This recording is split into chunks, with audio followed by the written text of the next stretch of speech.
Mimi naitwa Joseph Mbilinyi, mwenyekiti wa kanda ya Nyasa. Wengine wananiita Sugu, wengine kama Masela waliokuwa hapa wananiita Jongwe na kadhalika.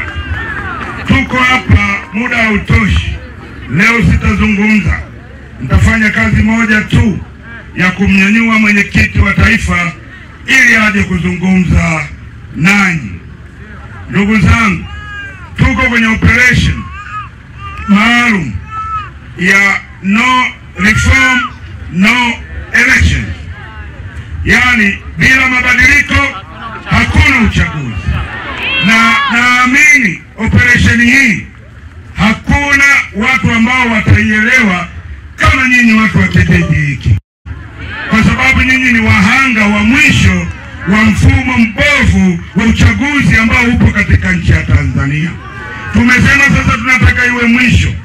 Haitakiwi tena mbunge au diwani wa Chadema kutangazwa lazima mabomu ya polisi yalie.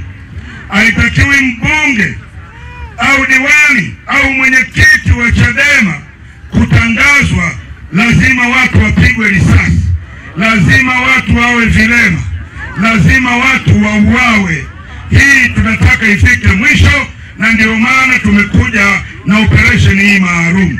Na katika operation hii tunataka watu wote watuunge mkono.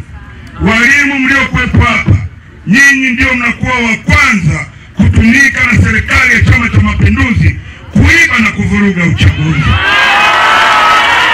Wakati kati ya watu wanaoonewa na serikali ya Chama cha Mapinduzi ni walimu wa nchi hii. Lakini pia tunataka nyinyi askari polisi mtuunge mkono katika kusimama na wananchi wawe na haki ya kuchagua watu wanaowataka kuwaongoza, kwa sababu katika wahanga wa serikali ya Chama cha Mapinduzi nchi hii ni pamoja na askari polisi. Pamoja na kwamba wanawatumia kuiba kura, kufanya maovu yote dhidi ya wananchi, lakini serikali ya Chama cha Mapinduzi haiwajali askari wa polisi.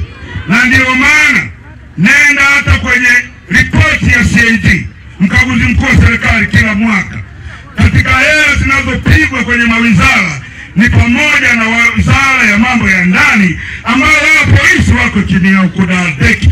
Chama cha Mapinduzi wanaiba mpaka hela za polisi, wanaiba hela kwenye mfuko wao wa kufa na kuzikana. CAG anasema hao watu waliona polisi, hao watu waliona serikali haiwajali, wakaanzisha mfuko wao wa kufa na kuzikana.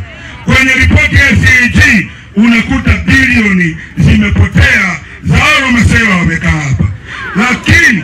Lakini pia serikali ya Chama cha Mapinduzi wanaiba mpaka bajeti za uniform za askari wetu. Ndio maana ukiwaita polisi watatu hapa ni waangalie, unakuta uniform zao ziko tofauti. Huyu kijani kidogo afu inakataa, mwingine anakwenda kama combat ya Chadema afu inagoma, mwingine anakwenda sijui inakwenda kama jani la mgomba, kwa sababu mpaka hela za uniform zao zinapigwa na serikali ya Chama cha Mapinduzi. Kwa hiyo nyinyi Masela askari mliokuwepo hapa na mabinti na dada zangu, acheni kulinda serikali ya Chama cha Mapinduzi nyakati za uchaguzi. Sio lazima mpige watu, sawa, lazima muitikie amri, lakini hawashiki mikono kuwapiga hawa raia. Ukiambiwa nenda sijui wapi kawafanyia hivi, ukifika pale waambie wananchi piteni kushoto, mimi napita kulia, unarudi kituoni unasema sijawakuta.